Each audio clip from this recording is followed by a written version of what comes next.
तू हो चुटकी दुल्हन सबके प्यारी दुल्हन, तू हो चुटकी दुल्हन सबके प्यारी दुल्हन। पैदा होले लाडली ता खुशी छा जाला, माई बाबा के लाडली खिलौना बन जाला। खेलत खेलत भैलू सयान कब बैठावे के डोली में रहल अरमान बड़। फिर एक दिन बिटिया पराई हो गई, बेटी बन गई दुल्हन। तू हो छोटकी दुल्हन सबकी प्यारी दुल्हन।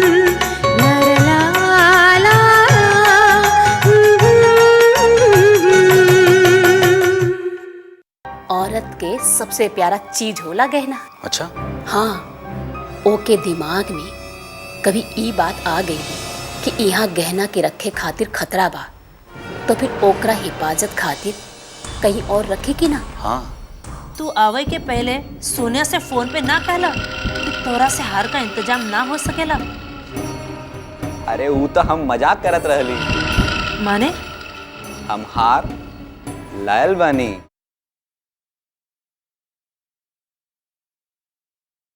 हाँ शर्मा जी, हाँ भाई, केस तो जीत गई नी। हाँ रवा आई, मिठाई उठाई खाई, बिल्कुल। अरे पार्टी आर्टी तो होइबे करी, बिल्कुल बिल्कुल। रवा तो राजेश के ब्याह में भी ना आ पौली। हाँ, राजेश के माई पूछत रही रवा के।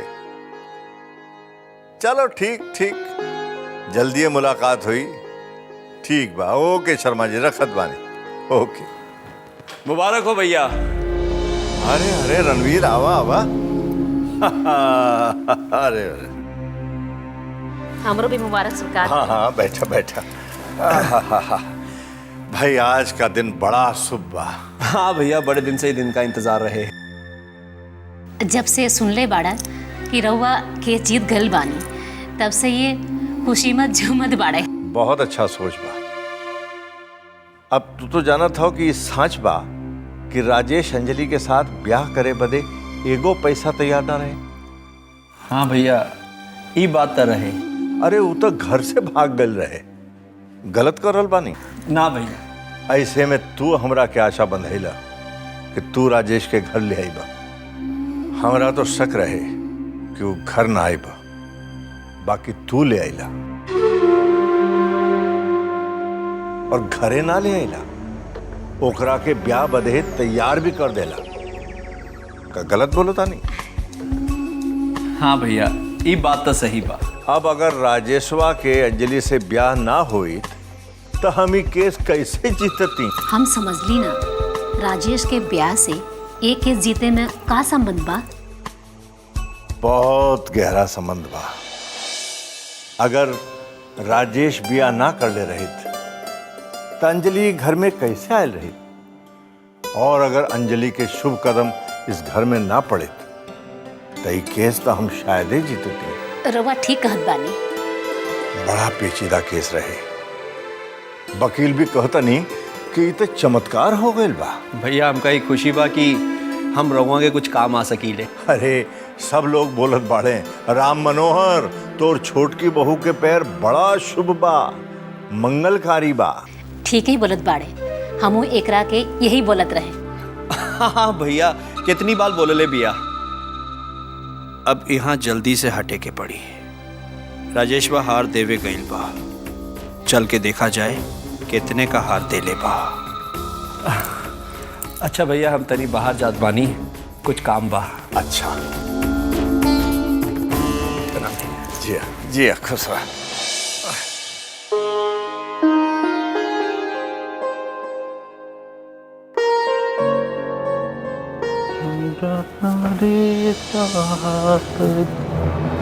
अरे राजेश, काहे लड़खड़ात बाड़ा?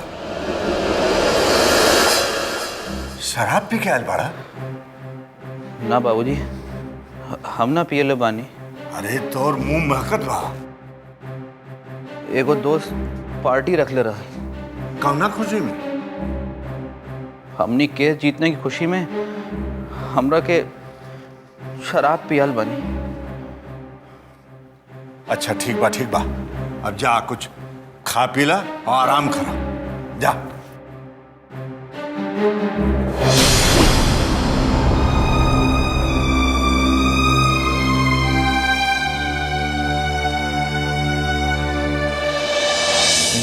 टिंग टिंग टिंग टिंग टिंग टिंग। रउआ आ गईली, हम रउआ के फोन लगात रहली। अच्छा लगावा, रुक का गईलू? इका रउआ शराब पीले बानी? हाँ पीले बानी, ताड़ी पियले बानी, तो के पिए के बाका। रउआ ये कैसन बात करत बानी? रउआ ना जानेली शराब कितना खराब चीज बा? मालूम बा, ये दुनिया में आधे से ज्यादा चीज खराब बा, तो क्या करी? जे बढ़िया चीज बा वो नसीब में नहीं के, ते खराब चीज से काम चलावे के पड़ी ना।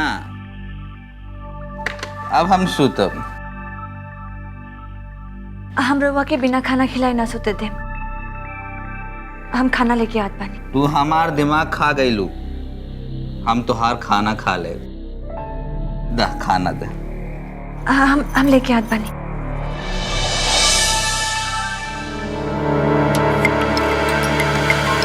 खाना मांगली तो चई गईले। पिए पे रोक बा, सूतल पे नहीं खे। Good night.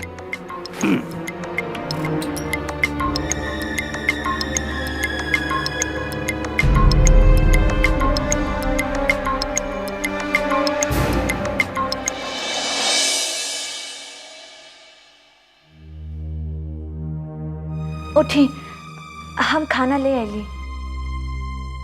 उठी ना। सूते दा भाई। पहले खाना खा ली, बाद में आराम से सूत जाई।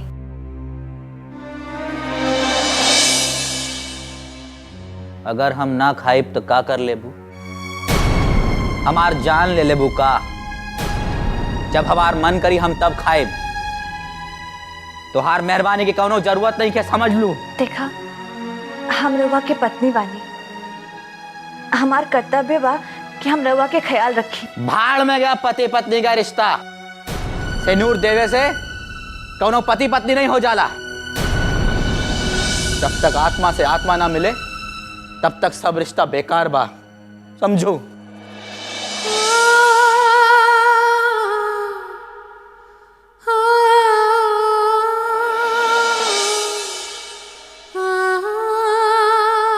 बड़ा आयल बिया, हमार ख्याल करे।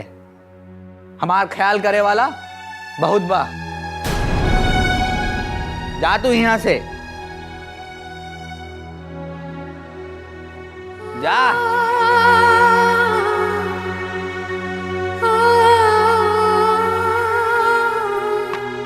ख्याल करे के आयल बिया।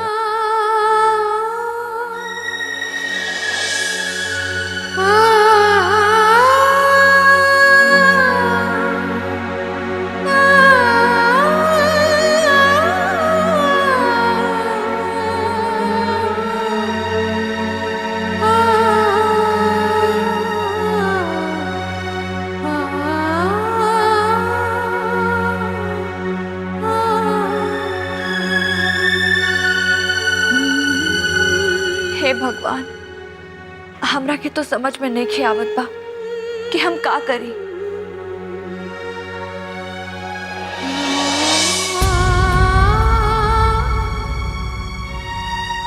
बहू,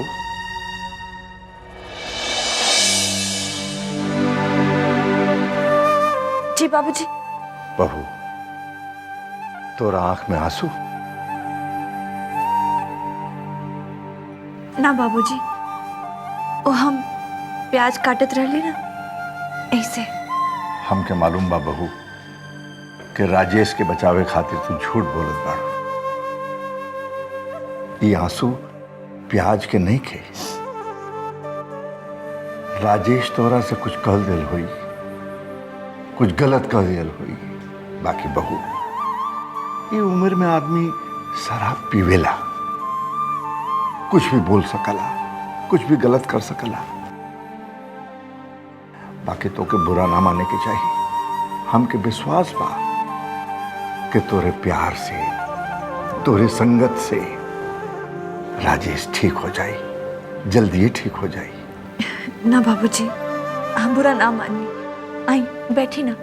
ना बहू ना, हमके बहू और बेटी के कमरे में ना आवे के चाहिए। बाकी जब हम देख ली कि राजेश शराब पी के आयल बड़ा, तब हमसे राह ना गई और हम आ गए। अच्छा गई बाबूजी, जय यहाँ आईली, हमरा की हिम्मत मिल गई। बहू, राजेश के सुधारे के हो और ये तो हर परीक्षा के घड़ी हो। हमके विश्वास बा कि परीक्षा में तू जरूर सफल हो जाइबो। हमारा आशीर्वाद तोरे साथ बा।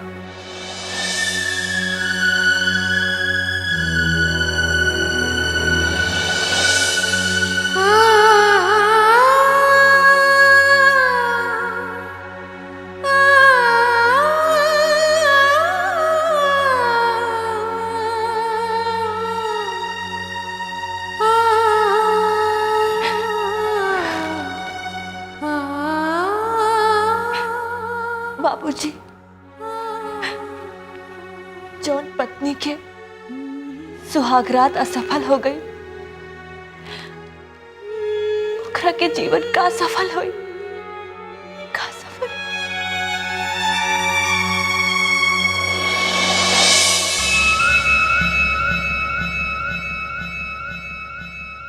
बबूनी, ऐसन हार तो जिंदगी में पहली बार देखत बानी। कितना सुंदर बा ना। कम से कम ₹1,00,000 के हुई। तू तो झुट्टो ना राजेश के भला बुरा कहत रहलो। गलती तो ओकरे के बा, ई कहे के का जरूरत रही कि हार के इंतजाम ना हो सकल बा। काहे माई, अगर इंसान हार के इंतजाम ना करे सकी तो आदमी बुरा हो जाला का। दा तनी हार पहन के देखी।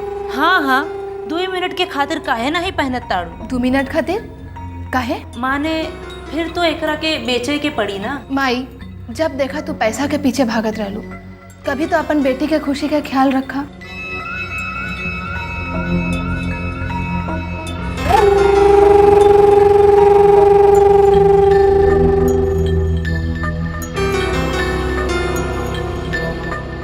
हाँ, हम पुष्पा बोलत बानी। कल रहुआ से बात कर ले रही ना हीरा के हार के बारे में। हाँ तो बोला कब आ जाई? ठीक बा, लेकिन दाम ठीक ठीक लगावे के होई और पैसा हमरा के नगद चाहिए। ठीक बा, तो हम हार लेके आ जाई। राम राम पुष्पा जी। आई रणबीर जी, आई। का बात बा पुष्पा जी, हमरा के देख के तोनी खुश ना लागत बाड़ा? ऐसन बात नहीं खे रणबीर जी। राजेश आइल रहल ना? हाँ, वो आइल रहलन और हमरा के ई हार दे के गइल बड़न। हमरा के मालूम बा, सोनिया जो मांगे राजेश ओकरा ला कर दी। लाओ। अरे भाई, हमरा के देखे तो कितने का हार बा। हाँ बबूनी, दई द। ई हार लेके थोड़ी ना जाई हैं। सोचत रहली कि हार हमार गला से कबहू ना उतरती तो अच्छा होता। तनिक सबर कर बबुनी, वो मौका भी आई। तनिक राजेशवा के तलाक तो लेवे दी।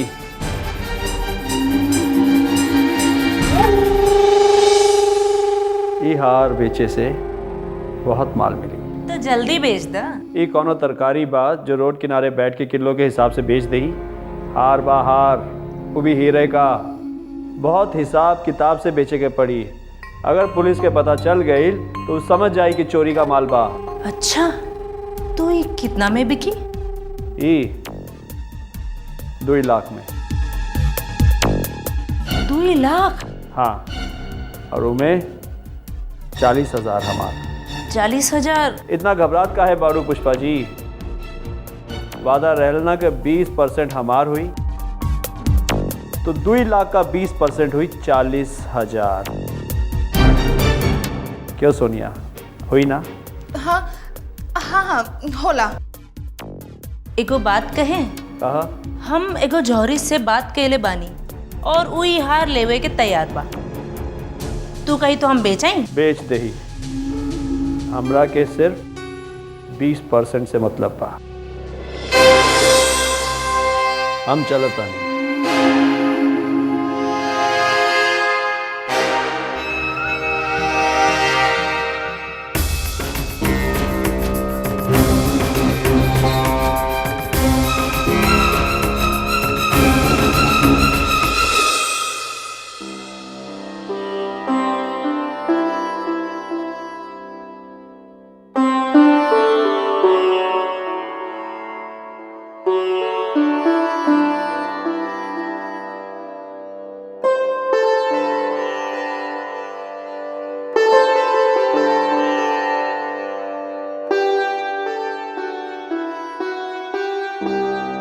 सब ठीक त बानू? हाँ सब ठीक है बा। चंद्रमुखी कहत रहल कि रउआ के माथा दुखाता।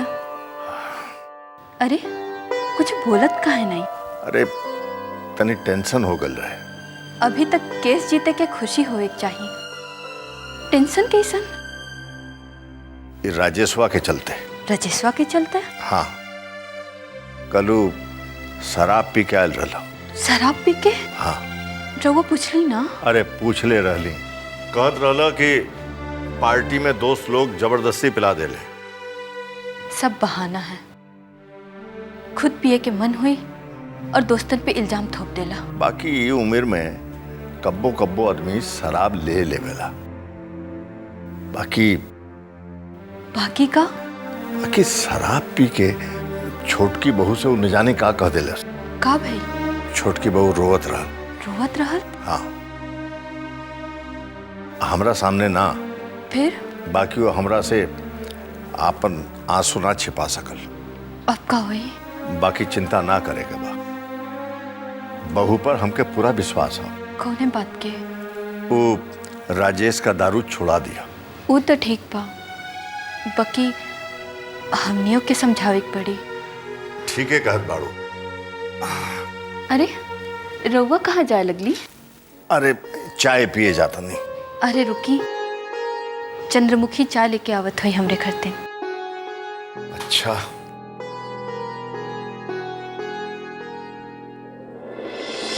ला चाय लेके आ गई। बाकी ई चाय तो चंद्रमुखी लेके आवे वाले रहली। रुका, आज डाटा बकरा के। चंद्रमुखी चाय लावत रही माई, हम ही ओकरा के जिद कर ली कि हमका लेके जायदा। बाकी हम तो एक कब ले ली। बाबूजी, हम तोरा खातिर एक और चाय लेके आवत बानी। नरेश के माई, हमनी के बड़ा भाग्यशाली बानी जे हमनी के अंजलि जैसन बहू मिला। एगो मजली बहू बिया, घमंडे में चूर रहेले। हमके ऐसे जनात बा कि मझली बहू अंजलि से जरूर कुछ सीखी। कपार सीखी, सीखे वाला आदमी पहचान में आ जाला। रउआ चाय पी। नहीं नहीं, आवेदा आवेदा। ला बाबूजी, देरी तो ना हो गई लाई में? ना ना, हमनी तो सोच पे ना कैली कि इतना जल्दी आ जाइबू। हम जाई? रुका, कि माई एगो बात पूछे के रहल। पूछी? सुनली है कि राजेश शराब पी के आयल रहल। ऐसन लड़का ना है, तोहरा के कुछ कह देला सका? अच्छा ठीक बा, जा।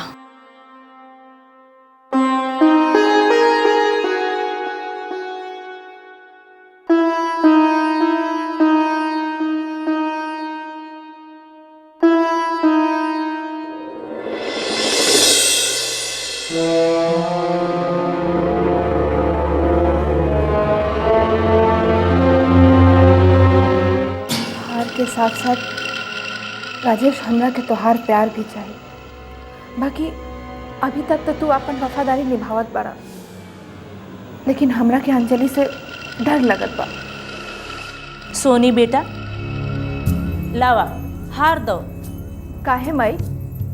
तू तो सब जानत बाड़ू, तब हो पूछत बाड़ू। अरे ई जल्दी बेच आई। बाकी ये हार बेचे के इतना जल्दी का बा? बेचब तो हाथ में कुछ नकद आई। माई, ये तोहफा हमके राजेश देले बारन, और तू तो जाने लू कि तोहफा बेचल ना जाला। अरे पगली, ये तोहफा बेचे खातिर ही तो लेल गयल बा। फिर भी भाई, हम एके बेचे ना दे। बिटिया, ढेर भावुक ना बने के। अरे राजेशवा तो तोहरा के ऐसन 1000 तोहफा दे तो का सबका गले में सजेबू। जब वो 1000 दे ही ना तो अपन मन के कर ली, बाकी एकरा हम ना बेचे दे। आ गईलू ना अपन स्वार्थ पे। स्वार्थ माने? गला में हार पहनलू ना कि दिल में लालच समा गई। माई माई माई कहे से तोहर लालच ना छुपी। हम लालची बानी, हम स्वार्थी बानी। और ना तो का ये हार 1000 रुपए के रहे तो खुद ही दे तू बेचे खातिर। ठीक बा, हम स्वार्थी बानी, लालची बानी। ऐसन हार पहने के शौक रही तो राजेशवा से शादी काहे नहीं कर लू? और ओकर शादी हो गई तो का दुनिया में बहुत ही रईस पड़ल बाड़ू, केकरो से कर ले शादी। माई होके बेटी से ऐसन बात कहत बाड़ू? आज तोहरे खातिर हम ये हाल पे पहुँचले बानी। अगर हम न रहते तो लोग तो के अब तक ले बेच दिले रहते। तू ना रहतू तो हमरा संतोष रहत कि हम तुअर बानी, बाकी तोहार रहे से आज हमारी दशा बा। बकवास करे के समय नहीं खे, जोहरिया कहूँ चल जाई। काहे? एके गो दुकान बा का? चुपचाप हार दे दो, जे पैसा मिली उसे तोरा के सस्ता हार लेके दे। राजेश हमार गला में हार ना देखी और पूछी कि ये हार कहाँ गए तो हम का जवाब दे? वो तो घोचू बा, कौनो बहाना बनाए देबू। चल जाई, ला ई हार दे। देख के तो ऐसा लागत बा कि आज जैसे तू पैसा खातिर हमार हार ले ले बड़ू, एक दिन हमार जान ले लेबू। तोहरा के जे समझेला बात समझा, हम जाते।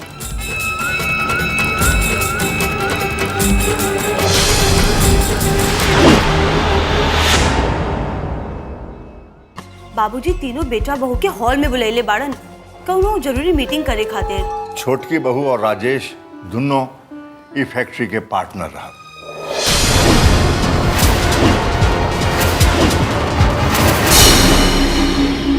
तू हो चुटकी दुल्हन, सबके प्यारी दुल्हन। तू हो चुटकी दुल्हन, सबके प्यारी दुल्हन। मंगिया से नूर शोभे सजना के नाम के। रखी है तुमान अपना घर संसार के।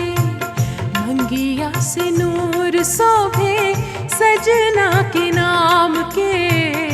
रखी है तुमान अपना घर संसार के।